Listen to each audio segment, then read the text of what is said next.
할렐루야. 아멘. 잘 오셨습니다. 아멘. 우리 옆에 분하고 한번 인사합시다. 잘 오셨습니다. 잘하셨습니다. 한 번 더 인사합시다. 당신을 위해 좋은 일이 시작되었습니다. 당신을 위해 좋은 일이 시작되었습니다. 아멘. 오늘 이 밤에 그러한 하나님의 은혜가 넘쳐날까 믿습니다. 아멘. 한번 제목을 따라 읽습니다. 근심에서 벗어나는 방법. 근심에서 벗어나는 방법. 이 시간 예배 가운데 모여있는 저와 여러분은 세상으로부터 미움과 박해와 환난 당하는 것을 알면서도 믿음을 택한 하나님의 자녀요 성도들입니다. 아멘. 믿으십니까? 아멘. 이게 지난주의 설교입니다. 우리는 환난을 피해가고자 예수님을 믿는 것이 아니라 오히려 예수 그리스도를 믿는 때문에 세상에서 받는 환난을 두려워하지 않고 환난 중에 믿음을 지키고자 예배를 나온 하나님의 자녀요 성도들입니다. 아멘. 믿으십니까? 아멘. 한번 인사합시다. 잘하셨습니다. 잘하셨습니다. 잘하는 증거입니다. 성도된 저와 여러분이 감수해야 하는 그 환난이라는 단어 속에는 근심과 재난이 포함되어 있습니다. 마음으로는 근심이 오고 외부적인 삶으로는 재난이 다가오는 모든 것을 통틀어 우리는 환난이라는 단어를 씁니다. 이러한 환난들은 성도들에게 있는 믿음을 포기하게 만들고자 끊임없이 성도들에게 찾아오는, 그래서 유혹하는, 마치 삼킬 자를 찾아다니는 우는 사자와 같이 성도들의 삶에 맴돌고 있다 성경은 말을 합니다. 그래서 이 환난을 언제라도 누구에게라도 찾아갈 수 있으며, 그러한 환난이 마귀로부터 세상으로부터 우리에게 찾아올 때 성도가 해야 할 일은 바로 환난에서 이기는 방법대로 환난과 싸워 이기는 것입니다. 아멘. 할렐루야. 아멘. 지난주에 들은 환난에서 이기는 세 가지 방법을 기억하고 계시는지요? 역시 아멘이 없을 줄 알았습니다. 성도는 목사의 한계를 뛰어넘을 수 없다는데 저도 찾고 나서 알았습니다. 아, 내가 이 설교를 했구나. 역시 기대한 대로 여러분도 모르시는군요. 역시 약수에게 성도들답습니다. 오늘 두 번째 하니까 꼭 외우십시오. 사실은 환난을 안 당하는 분들은 외울 필요가 없습니다. 환난을 안 당하는 건 두 가지 방법인데, 첫째, 나는 세상에 속해 있다는 증거고, 둘째, 너무 강해서 마귀가 도망다니는 겁니다. 여러분은 두 번째를 믿습니다. 그러니까 이거 알아야 돼요. 세 번째, 이 세 가지 방법을. 첫째, 세상이 주는 환난은 믿음을 가진 성도들의 삶 앞에서 무기력하다는 겁니다. 이건 아는 겁니다. 두 번째, 세상이 주는 환난의 끝은 죽음이 아니라 우리 주님께서 우리에게 주신 참 소망이 온 약속이라는 것을 기억해야 합니다. 세 번째는 환난을 지나는 중에 우리 주님께서는 능력으로 성도들과 함께 하시기에 환난 중에 성도는 부르짖고 기도해야 한다는 겁니다. 이 세 가지 방법이 바로 믿음으로 말미암아서 세상으로부터 당하는 그 환난을 이겨내는 유일한 방법들입니다. 그것으로 여러분은 환난에서 승리할 수 있습니다. 그런데 이렇게 환난에서 벗어났다 할지라도, 이러한 환난에 이기는 방법을 통해서 환난과 싸워 이겨서 승리했다 할지라도 성도는 한 가지를 더 알아야 합니다. 환난은 항상 근심을 수반한다는 겁니다. 비록 나의 삶에 닥치는 이러한 환난들을 내가 하나님께서 우리에게 주신 그 말씀과 방법대로 내가 이겨나갔다 할지라도 환난 뒤에 찾아오는 그 근심마저 내 삶에 자리 잡지 못하게 해야 된다는 것을 반드시 기억해야 합니다. 환난은 마치 우리의 몸에 나는 상처와도 같습니다. 상처가 치료돼도 상처에 자국이 남듯이 환난이 우리의 삶을 지나간다 할지라도 그 환난 다음에 항상 그 삶에 대한 염려로 근심이 남아있다는 것을 기억해야 합니다. 내 삶에 휘몰아치던 환난이 지나갔다 할지라도 환난을 뒤따라오는 내 마음에 남겨진 그 근심을 제거하지 않으면 그 사람은 환난 중에 있는 것과 동일한 그런 삶을 살아갈 수밖에 없다. 그러기에 환난을 이겨낸 성도들은 그 남겨진 근심마저 제거해버려야 합니다. 할렐루야. 환난 중에 있던 그 야베스는 그래서 주님께 기도하는 겁니다. 주여, 주의 손으로 나를 도우사 환난을 벗어나 근심이 없게 해달랍니다.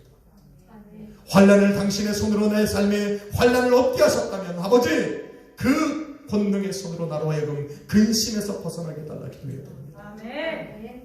두 가지가 만족돼야 됩니다.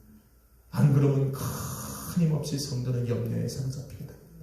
그래서 저는 오늘 환난을 당하는 성도가 환난을 벗어난 후에 근심에 쌓이지 않는 방법에 대해서 이야기를 하려고 합니다.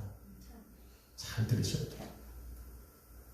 환난이 모든 믿음의 성도들에게 찾아오듯 환난 후에 찾아오는 그 근심도 모든 성도들에게 찾아올 것입니다.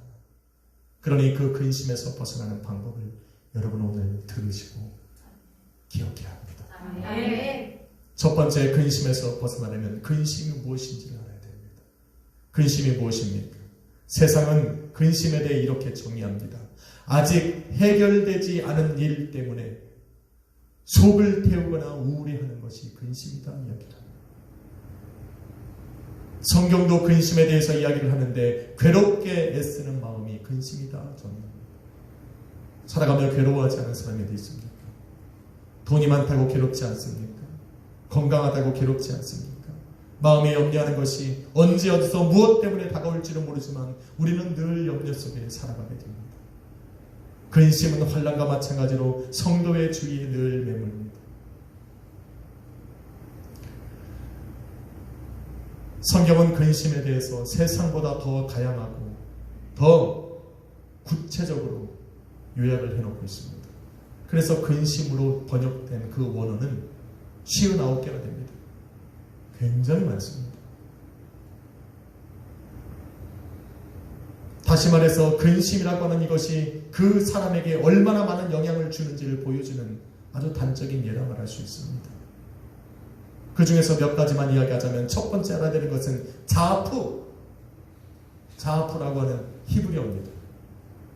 괴롭다, 슬프다. 내 마음속에 근심이 나로 하여금 침울한 감정을 일으키고 나로 하여금 초췌한 상태에 이르게 만들어버리는 겁니다. 이게 근심입니다. 여러분 창세기 40장에 보면 요셉 아십니까? 꿈꾸는 자 요셉. 요셉이 바로왕의 이 애굽의 바로왕의 술 맡은 자와 또 떡 맡은 자와 함께 감옥에 갇히게 됩니다. 근데 그 감옥에 잡혔는데 어느 날 밤 이 두 사람이 각각 다른 꿈을 꾸게 됩니다. 그런데 그 아침이 돼서 요셉이 그들의 얼굴을 바라보니 그 얼굴에 근심의 빛이 가득했다 말합니다. 바로 그 사람들이 가진 그 근심, 그 사람들의 얼굴에 나타난 바로 그 근심, 그 사람들의 그 멀쩡하던 얼굴을 완전히 초췌한 모습으로 상기시켜버린 그 근심, 그것이 바로 자아프라는 단어입니다. 내적인 근심은 내적에서 끝나는 것이 아니라 내 안에 가진 그 근심은 우리의 육체까지 상하게 합니다. 그 사람 얼굴에 완전히 핏빛을 사라지게 합니다. 그 예쁘고 곱고 화려했던 얼굴이 사라지고 완전히 초췌해진 얼굴로 변하게 만드는 것이 마음의 근심입니다. 그래서 저 사람이 근심이 없는지 얼굴 보면 압니다. 한번 봐야 됩니다. 한번 옆에서 한번 봅시다. 저 사람에게 근심이 있는지. 아니 왜 날 봐? 저는 오늘 거울 실컷 보고 왔습니다. 한번 서로 한번 봅시다. 자, 유심히 봐야 돼요. 저 사람이 떡 맡은 관원장처럼 또 술 맡은 관원처럼 얼굴이 초췌한지. 웃음이 없으면 초췌한 겁니다. 살면서 웃음이 없어. 정말 마음의 근심으로 가득한 사람입니다. 근심은 보이지 않는데 그 얼굴에 다 나타납니다. 우리 박 전사님이 아무리 농담을 해도 웃지 못해. 옆에서 그냥 배꼽 잡고 저는 웃는데 웃질 못해. 근심이 가득해서 그렇습니다. 전사님 한번 해보십시오. 분위기가 안 나온다네. 얼굴에 좋지 않게 만드는 게 근심입니다. 아무리 찍어봐도 마음에 근심이 쌓이면 그 얼굴을 좋지 않게 만들어버립니다. 이게 바로 자아입니다. 두 번째 좋은 단어는 모라라고 하는 히브리어입니다.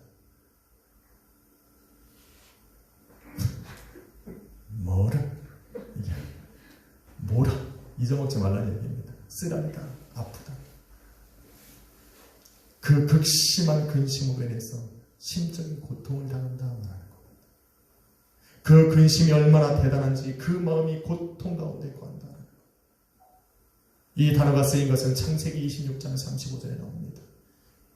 이삭과 그의 아내 리브가가 하나님의 뜻대로 살아야 할 자신의 첫째 아들인 에서가 이방인의 딸들을 자기 아내로 삼을고자 할 때 그 이삭과 리브가의 마음이 고통 중에 쌓였다, 근심 중에 쌓였다 말하는 그 근심이 바로 이 심각한 고통이라고 표현된 단어입니다.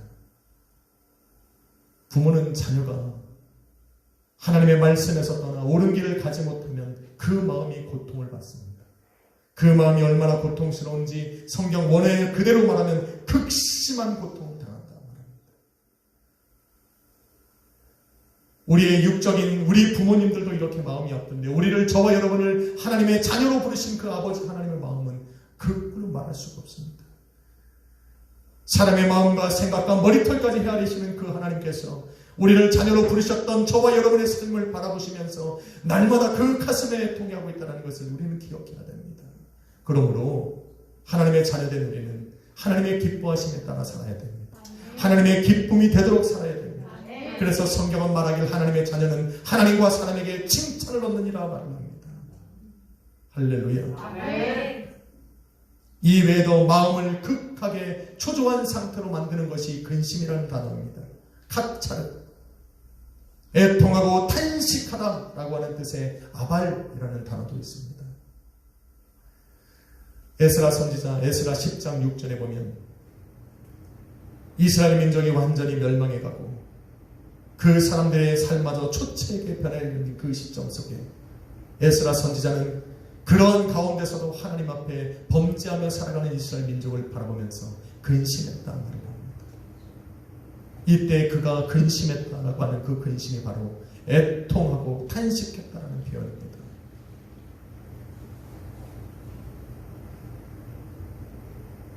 그는 그런 자신의 민족을 바라보면서 애통하고 탄식하는 마음으로 여호와의 성전에 들어가서 금식하며 기도하기 시작합니다. 한탄하는 것이 아니라 하나님의 거룩한 백성이요 하나님의 거룩하신 뜻을 세상에 드러내야 될 하나님의 백성이 하나님을 떠나서 범죄 가운데 살아가고 세상 가운데 무너져가는 것을 바라보면서 자신의 범죄함과 허물과 죄를 가슴을 치면서 하나님 앞에 금식하며 기도하고 하나님의 긍휼과 자비를 구하고 있는 겁니다. 에스라 선지자가 먹었던 이 근심은 세상의 근심이 아닙니다. 어떻게 하면 잘 먹고 어떻게 하면 잘 살 수 있을까, 어떻게 하면 내가 이 환난에서 벗어날 수 있을까라고 하는 근심하는 것이 아닙니다. 세상의 일들로 염려하는 것이 아니라 나를 부르신 나를 백성 삼으신 그 하나님 앞에 내가 나아가기 위해서 내가 거룩하고 정결한 모습으로 나아가야 할 텐데 여전히 우리는 연약하고 범죄, 그렇게 살아가지 못하는 자신들의 연약함을 하나님 앞에 가슴을 치며 통해하고 있는 겁니다. 성경은 이 에스라의 근심을 거룩한 근심이라 부릅니다. 여러분 고린도후서 7장 10절에 보니 하나님의 뜻대로 하는 근심은 후회할 것이 없는 그 원에 이르게 하는 회개를 하게 만든다 말입니다. 할렐루야. 이게 거룩한 근심입니다. 세상 근심은 오히려 우리로 하여금 죽음에 이르게 한다 말입니다. 에스라가 근심했던 것은 가슴을 치며 애통하며 고통스럽게 탄식했던 것은 금식하며 하나님 앞에 나아가 무릎 꿇고 기도하게 했던 이 근심은 바로 거룩한 근심입니다. 하나님 앞에 거룩한 자녀의 모습으로 나아가고 싶은데 그럴 수 없는 자신들의 연약함 속에 탄식하고 있는 겁니다. 애통해하고 있는 겁니다. 저는 에스라의 근심 속에 여러분의 모습을 바라보고 저의 모습을 바라봅니다. 하나님 앞에 나아가서 예배해야 되는데 그렇지 못한 자신을 바라보면서 가슴을 치게 됩니다. 매일의 삶 속에 하나님의 말씀대로 살아가고 싶은데 그렇지 못하는 나의 연약함 속에 저 또한 가슴을 치고 애통해 합니다. 할렐루야. 그러나 그런 우리의 모습을 우리 하나님은 거룩한 근심으로 바라봅니다. 그렇게 회개를 하게 하고 금식하게 하고 하나님 앞에 서게 만들더라는 겁니다.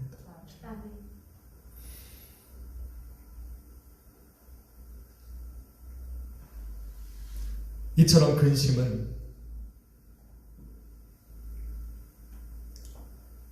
환난을 당할 때와는 전혀 다른 방법으로 우리는 벗어날 수 있습니다. 환난은 우리가 부딪혀 싸워서 승리해야 됩니다. 그런데 근심은 이미 하나님께서 환난에서 벗어나게 하셨기에 우리의 남겨진 그 근심은 믿음으로 하나님께 맡겨드림으로 벗어날 수가 있는 겁니다. 싸우는 존재가 아니에요. 근심은 싸우는 존재가 아니에요. 내 삶에 있는 것이 아니라 내 삶에 몰려올 것이기 때문에 우리가 어떻게 할 방법이 없습니다. 이때는 하나님께 믿음으로 맡기는 겁니다. 방법이 달라요. 요한복음 14장 1절에 보면 주님께서 제자들에게 이르시기를 너희는 마음에 근심하지 말라. 하나님을 믿으니 또 나를 믿으라 말이라. 이런 주님의 말씀 속에는 근심에서 벗어나게 할 수 있는 방법과 힘과 능력이 우리 주 하나님과 당신에게 있다 말을 하고 있는 겁니다. 할렐루야. 믿으십니까? 주님께서 지금 제자들에게 근심하지 말라고 했던 이 근심의 원어는 타라소라는 단어입니다. 타라소라고 하는 무엇입니까? 갑자기 일어나는 일로 내일에 대한 염려와 근심이 몰려오는 겁니다. 그걸로 인해서 내 마음이 복잡해지고 혼란스럽게 되는 것, 이것이 바로 타라소라고 하는 근심의 단어입니다. 예상치 못한 일들 때문에 내일에 대한 염려와 불안이 우리의 삶에 옵니다. 그런 염려와 불안이 찾아오면 사람들은 그 마음이 복잡해지고 혼란스러워집니다. 갈 길을 잃어버립니다. 내일이 오는 것이 두려워집니다. 근심은 사람과 하여금 그렇게 주저앉아버리게 만듭니다. 이러한 근심에서 벗어나 자유함을 얻을 수 있는 유일한 방법을 우리 주님이 말씀하셨는데 하나님을 믿으니 또 나를 믿으라 말씀하고 있는 겁니다. 맡기는 겁니다. 믿음으로 맡기는 겁니다. 나를 향하신 그 하나님의 마음이 어떠함을 깨달고 나의 삶을 인도하시는 그 예수님의 선하고 아름답고 완전하신 계획과 뜻이 무엇인지를 깨달아서 그 주님의 선하심 속에 나의 내일을 맡겨드리는 겁니다. 내 복잡하고 혼란스럽게 만드는 그 모든 일들을 주님 앞에 내어놓는 겁니다. 이것이 방법이란 말이에요. 이거 아니고는 해결할 방법이 없어요. 내 안에 숨겨진 꼭꼭 잠겨진 이 근심을 해결할 방법이 없습니다. 그것은 오늘 주님의 말씀처럼 하나님을 믿고 또 예수 그리스도를 믿고 그분에게 맡기는 것밖에 없습니다. 맡기고 어떻게 해야 돼요? 에스라가 가르쳐줬잖아요. 금식하고 기도하든지 가슴을 통해 자욱하면서 주님 앞에 기도하든지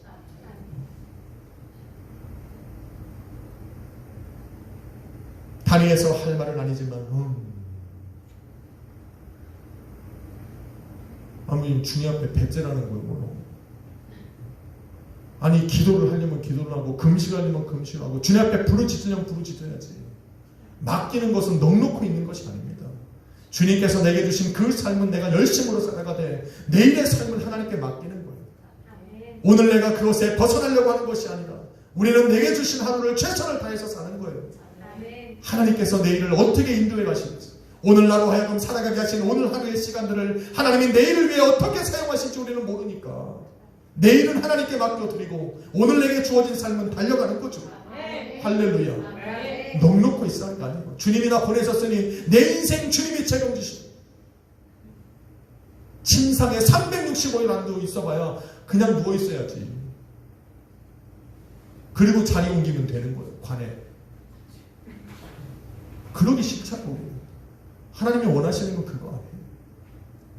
오늘 내게 주어진 삶 나는 최선을 다해서 살고 오늘 내가 살아가는 오늘의 이 시간들을 하나님이 내일의 시간 속에 어떻게 사용하실지를 주님께 맡겨드리는 거죠.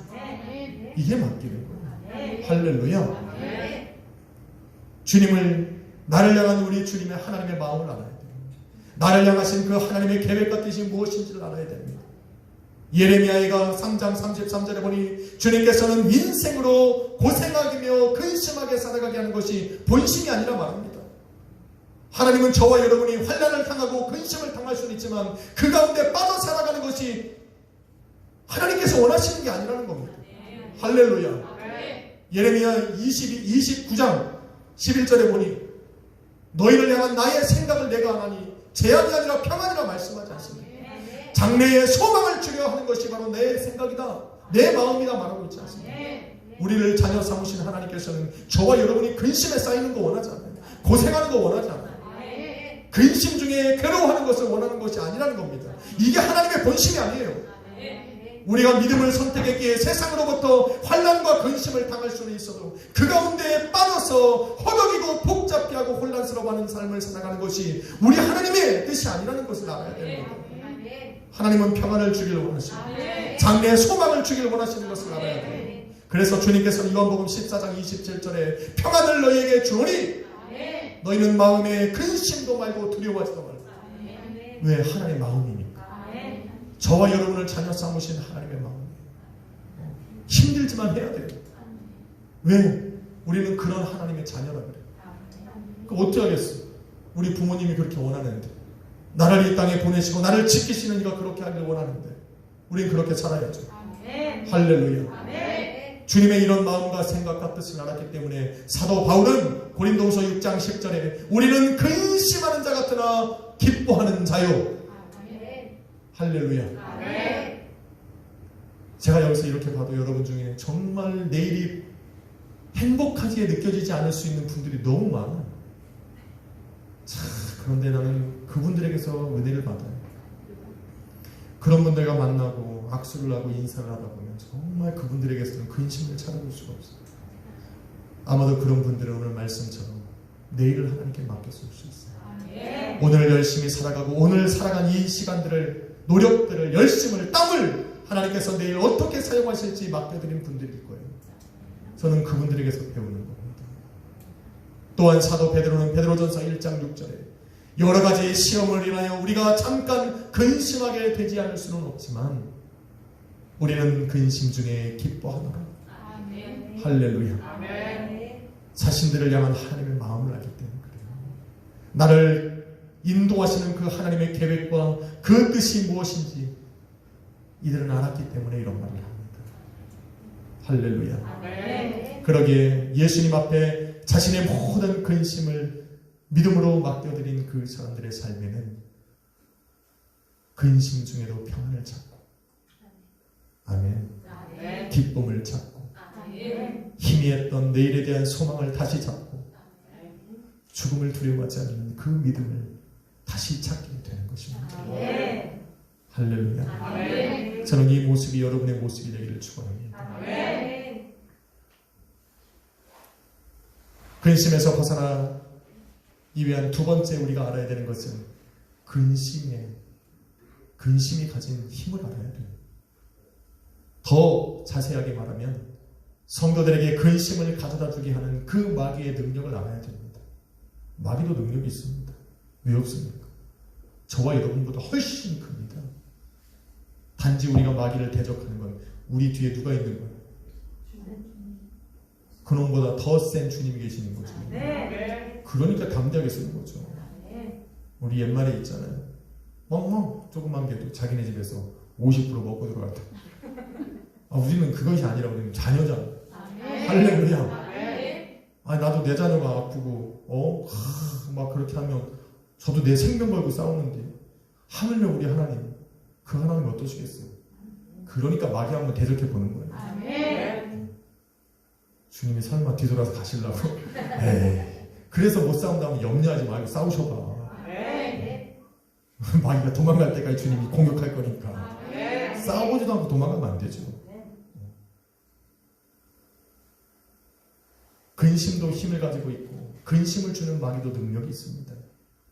여러분이 잘 아는 그 셰익스피어는 자신의 책에 이렇게 기록합니다. 근심은 생명의 적이다. 근심이 많으면 죽음을 맞이하게 됩니다. 근심이 지속되는 한 사람은 행복할 수 없고 즐거움을 찾을 수 없다는 말을 합니다.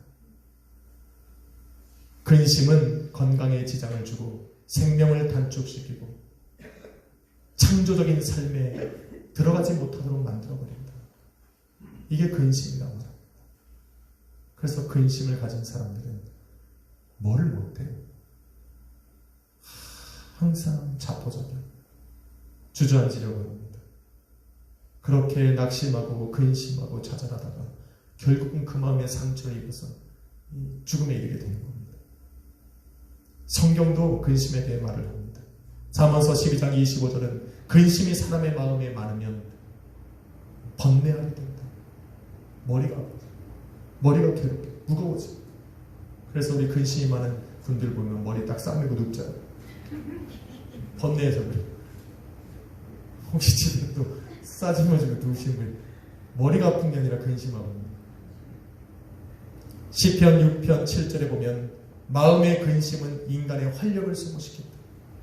힘을 다 빼버려요.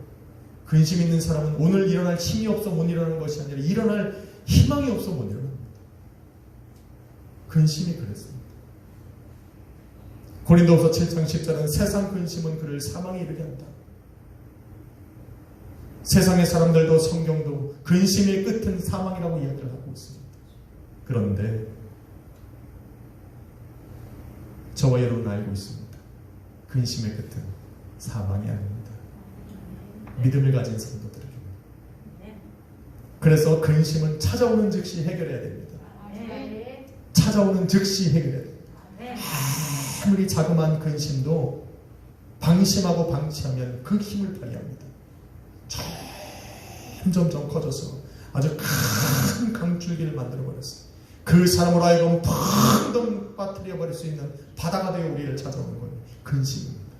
그래서 우리의 생각에 근심이 요만큼 찾아올 때 빨리 제거해버립니다. 빨리 없애야 돼요. 그 방법이 바로 우리 하나님을 믿고 예수 그리스도를 믿음으로 맡게 되는 거라. 그 앞에 내려놓는 거라. 할렐루야. 여러분 근심은 안 찾아올 수 없습니다. 올 때마다 기도하는 거예요.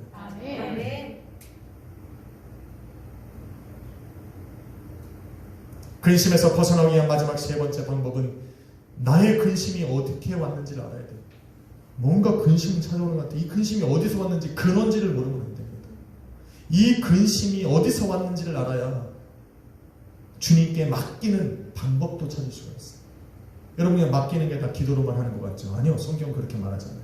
근심에는 종류가 있는데 종류대로 맡기는 방법도 다릅니다.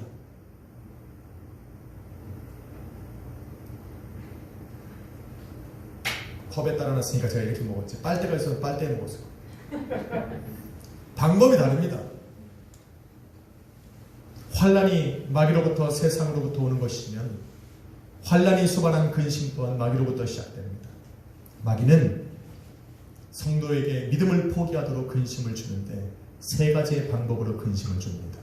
잘 들으셔야 돼요. 내가 지금 하고 있는 이 근심이 어디서부터 오는 건지. 첫 번째, 삶의 환난으로부터 근심이 찾아옵니다. 내가 계획한 일이 아니에요. 나는 열심히 살아가는데 알 수 없는 환경 때문에, 삶의 환경 때문에 내게 근심이 찾아올 수가 있습니다. 두 번째는 사람들 때문에 근심을 당합니다. 세 번째는 자기 스스로의 잘못과 실수 때문에 근심에 쌓입니다. 이 세 가지 방법으로 몰아칩니다. 여러분의 근심이 이 세 가지 중에 어느 건지 알아야 제대로 처방을 내릴 수가 있습니다. 첫 번째, 환난을 통해 근심이 다가왔다면 환난을 이겨내는 방법으로 근심에도 적용하면 됩니다. 할렐루야. 아멘. 아까 세 가지 방법 얘기했는데 기억하고 계십니까? 알까봐 안 물어봅니다. 얘기 듣습니까? 환난이 믿음의 성도들 앞에 힘이 없듯이 믿음의 성도들 앞에 있는 근심도 힘을 못 갖춥니다.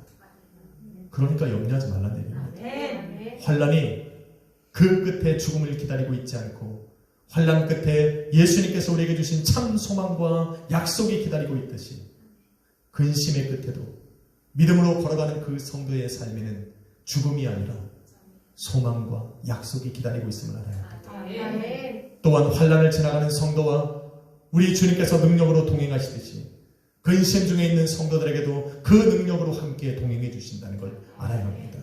그래서 근심이 올 때 기도하는 겁니다. 이때 기도하는 거예요. 능력으로 선포하고 기도해야 돼요. 나로 하여금 근심에 쌓이게 하는 것들은 떠나갈지어다.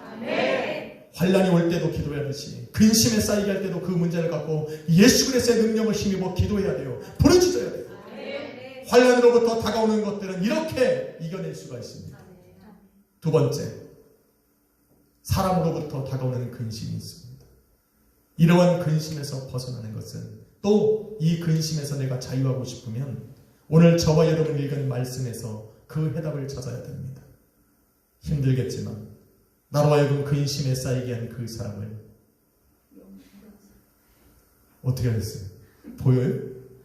용서하고 위로하고 오히려 사랑을 나눠줘야 된다. 저는 말씀을 준비하면서 이게 얼마나 힘든지 모르겠어요. 내가 정말 이렇게 할 수 있을까? 사람 때문에 근심하는 경우들도 많이 있을 텐데 나는 이걸 성도들에게 이야기하고 성도들로 하여금 이렇게 살아가야 말을 할 수 있을까? 그래도 어떻게 해요? 성경이 그렇게 말을 하니까 목사가 거짓말하면 안 되잖아요. 그죠 성경? 그럴 수 없으니까 이야기는 할 테니까 선택은 집사님들이 하셔. 선택은 하는데 이렇게 안 하면 근심은 쌓여. 선택은 하셔야 돼. 마음이 괴로우든지 아니면 근심에 쌓여 살아가시든지.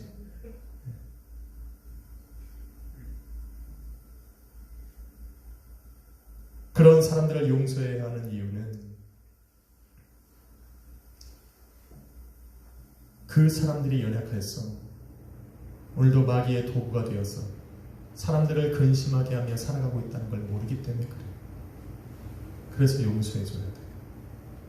여러분, 예수님께서 십자가 위에서 자신을 십자가에 못 박았던 그 사람들을 용서하실 때 하나님 앞에 기도했던 기도가 있습니다. 아버지, 저들은 저희들이 하는 일들을 알지 못하나이다. 마귀에게 사로잡힌 사람들은, 그래서 사람들에게 근심을 주는 사람들은 자신이 무엇을 하는지 몰라요. 자신이 마귀의 도구가 되어 사람들에게 근심을 가져다주는 일을 하고 있는지 그 사람은 몰라요. 그래서 우리는 차라리 그 사람을 용서해야 된다 말이에요. 여러분, 용서는 조금 이따 얘기해요. 두 번째, 우리가 그런 사람들을 위로해야 되는 이유는 내가 나에게 근심을 줬는데 내가 위로받아야지. 내가 근심을 저 사람 때문에 당하고 있는데 내가 위로를 받아야지. 어떻게 저 사람을 위로하나 하겠지만 사람에게 근심을 받은 그 사람은 오히려 나에게 근심을 준 그 사람을 위로해야 됩니다. 여러분, 본문 6절에 보면 남에게 근심을 주는 사람은 많은 사람에게서 벌 받는 것이 마땅하다 말을 합니다. 사람들도 안다는 거예요.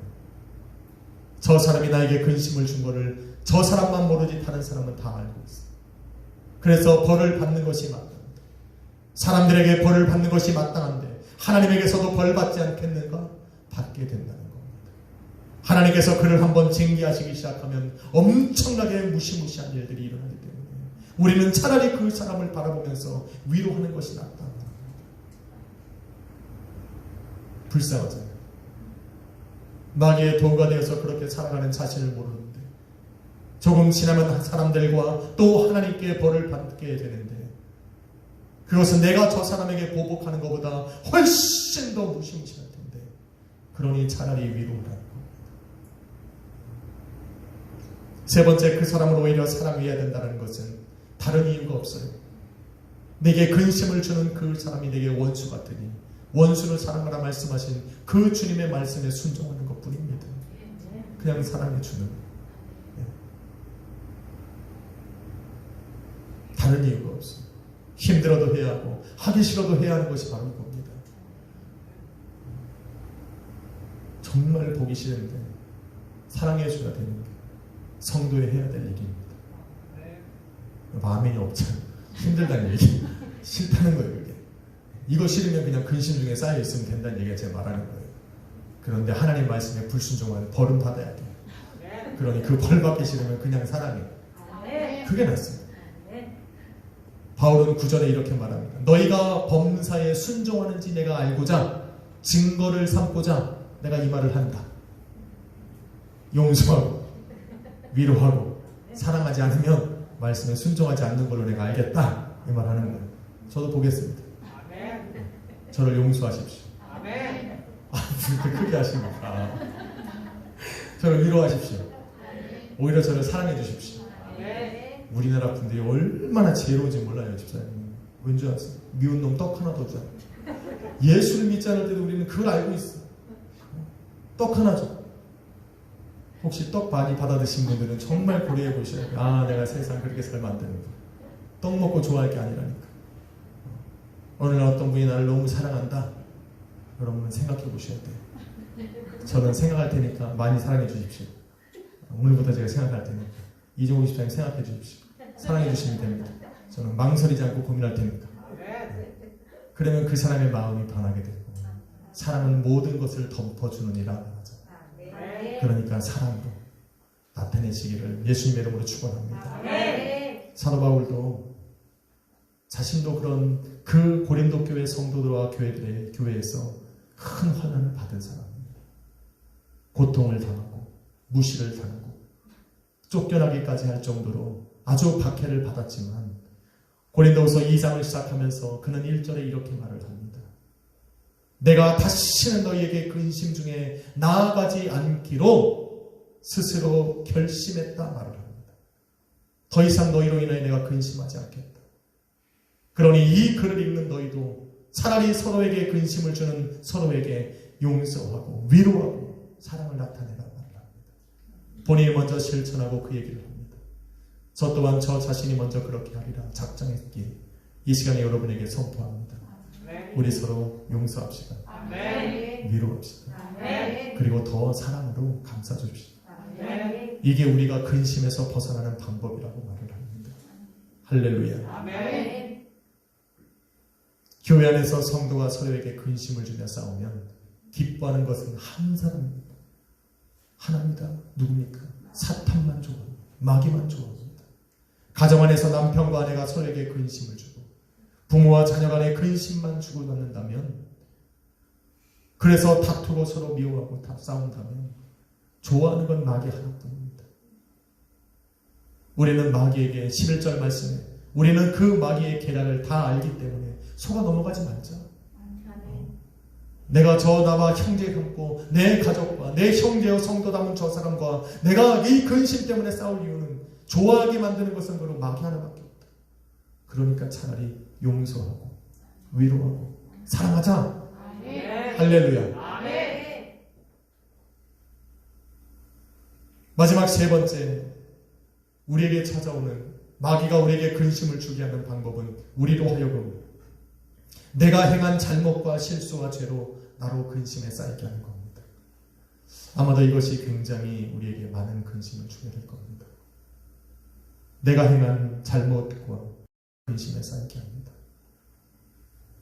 이러한 근심에서 벗어날 수 있는 유일한 방법은 나를 용서하고 새롭게 하실 수 있는 주님께 회개하는 것뿐입니다.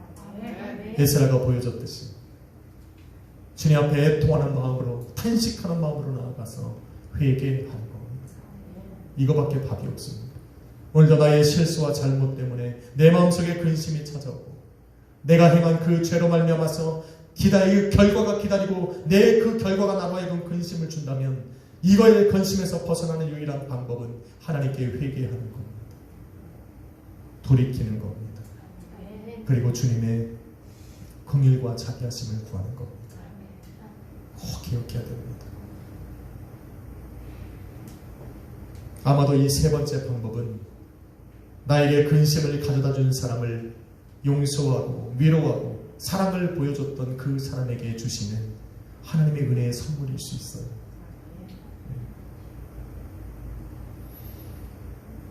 여러분, 사도 바울의 10절에 이르기를 너희가 무슨 일에든지 누구를 용서하면 나도 그리하겠고 내가 만일 용서한 일이 있으면 용서한 그것은 너희를 위하여 그리스도 앞에서 한 것이라 말합니다. 다시 말해서 다른 사람을 나로 하여금 근심케 한 저 사람을 용서하고 위로하고 사랑해본 경험이 있는 그 사람은 자신이 범한 그 죄로 말미암아서 하나님 앞에 근심하며 있을 때 하나님 앞에 나아가 회개하고 죄사함을 받을 수 있는, 기도를 드릴 수 있는 그 마음을 가질 수 있다는 거예요. 사람을 용서하지 못하는 사람은, 저 사람은 절대로 용서하지 못한다 마음에 굳게 다짐하고 있는 그 사람은 하나님 앞에 회개 기도를 못합니다. 왜? 그 사람은 그거는 용서할 수가 없다. 그래서 하나님 앞에 자기도 회개 기도를 못해요. 그런데 많은 사람을 용서한 사람은, 용서해봤던 경험이 있는 사람은, 오히려 지금도 내가 그 사람을 용서하고 위로하고 사랑해주며 살아가는 그 사람은 하나님 앞에서 자기의 죄와 허물을 내려놓고 회개하는 것도 속히 합니다. 할렐루야. 아멘. 여러분, 그래서 용서해야 된다는 거예요. 그래서 위로해야 된다는 거예요. 그래서 사랑을 나타내야 되는 거예요. 왜? 나도 하나님 앞에 그렇게 용서함 받고 위로받고 사랑을 받아야 하는 삶을 살아가니까. 나도 누군가에게 상처를 주고 근심을 주는 삶을 살아가서 그러한 삶을 사는 나를 하나님께서 용서하시고 또 위로하시고 사랑하셔야 되는 사람이니까. 그러니까 내가 먼저 하는 거예요. 그래야 하나님 앞에 나아가 담대하게 회개도 합니다. 하나님 앞에 부르짖어 보기도 합니다. 우리가 주기도문에도 이야기하잖아요. 우리가 죄 지은 자를 사하여 준 것 같이 우리의 죄를 사하여 주옵시고 기도해요. 기도. 주님께 내가 주여 나의 죄를 사하여 주옵소서 기도할 수 있는 그 사람은 바로 나에게 죄 지은 자를 사하여 주었던 그 사람은 하나님 앞에 나의 죄를 사함해 달라고 기도할 수 있다는 거예요. 그것을 못하면 하나님 앞에 죄 사함 받고자 기도도 못해요. 그래서 용서해야 된다는 거예요. 그래서 위로하고 사랑해야 된다는 겁니다. 이러한 사람은 바로 자신이 그러한 상황에 모여 있을 때 하나님 앞에 회개하고 기도할 수가 있어요. 이것을 아는 사람은 불가능한 상황 속에서 나로 근심케 한 그 사람을 회개하고 용서하고 위로하고 사랑해 줄 수 있어요. 왜? 나도 그 자리에 설 수 있으니까. 나도 누군가에게 근심을 주는 사람의 자리에 설 수 있으니까. 그때마다 하나님께서 나를 위로하셔야 되고 그때마다 나를 용서하셔야 되고 그때마다 나를 사랑으로 덮으셔야 하는 것을 알기 때문에 우리는 용서할 수 있는 거예요. 한번 인사합시다. 용서하고 위로하고 사랑합시다. 용서하고 위로하고 사랑합시다. 창렬아, 난 널 용서해. 너도 날 용서하라는 얘기. 그래야 저와 여러분을 우리 하나님도 용서하시다. 그게 없으면 안 돼. 사랑하는 성도 여러분, 성도는 세상으로부터 미움과 박해와 환난을 당할 수밖에 없습니다. 피해가지 마세요. 그럼 왜 이런 환난이 내게 왔는지 물어보지도 마세요. 성도라 그래요. 네. 환난에서 벗어날 수 있는 방법, 믿음을 포기하면 된다고 했잖아요. 여러분 포기 안 하셨잖아요. 그러니까 환난이 내게 온다고 불평하지 말라는 거예요. 대신에 환난을 이기는 방법도 알려줬으니 환난과 맞서 싸우십시오. 그러나 환난이 지나간 후에 내 마음속에 남겨진 근심도 제거해야 됩니다. 안 그러면 끊임없이 염려가 오고 끊임없이 불안합니다. 이러한 근심은 세 가지로 온다고 말씀을 드렸어요. 예상할 수 없었던 삶의 환난으로부터 근심이 오고 사람으로부터 근심이 찾아오고 때로는 나의 잘못과 실수로 또 나의 범죄함으로 내 스스로가 근심이라는 올무에 걸릴 수 있다 말했습니다. 환난으로부터 오는 근심은 환난을 이겨내는 방법으로 벗어날 수 있고 사람으로부터 오는 근심을 당할 때는 차라리 그 사람을 용서하고 때로는 위로하고 내가 먼저 그 사람에게 사랑을 베풀어 주므로 나는 그 근심에서 자유해질 수 있고 나의 죄와 허물과 잘못과 실수로 다가오는 근심은 하나님 앞에 철저하게 회개함으로 우리는 근심에서 벗어날 수 있습니다. 할렐루야. 아멘. 이해가 가셨습니까?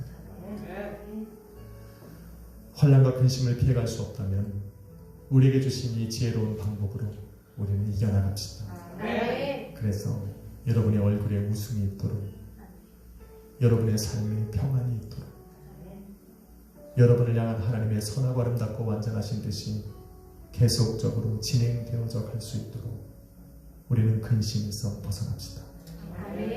맡기십시오. 오늘 그 말씀을 여러분과 나누게 되었습니다. 바울은 이러한 근심에서 이기는 방법으로 고린도 교회에게 다가갔을 때 여러분이 알고 있는, 제가 알고 있는 성령으로 충만한 고린도 교회가 세워질 수 있었습니다. 한 사람이 이렇게 온전히 있으면 교회는 살아납니다. 여러분 한 사람이 살면 우리 약수의 교회가 살고, 우리 가정에서 한 자녀가 살고, 한 부모가 살고, 한 사람의 믿음의 성도가 이러한 방법으로 근심을 이겨내면 그 가정은 세워집니다. 이렇게 세워나갑시다. 오늘 인사하고 마칩시다. 이렇게 세워나갑시다. 아멘. 오늘도 여러분 이걸 놓고 기도하십시오. 힘들지만 주님 성령으로 함께 하셔서 나로 하여금 이 근심에서 벗어나게 해달라고 우리 기도하면서 또 찬양하고 기도하고 합시다. 기도하겠습니다.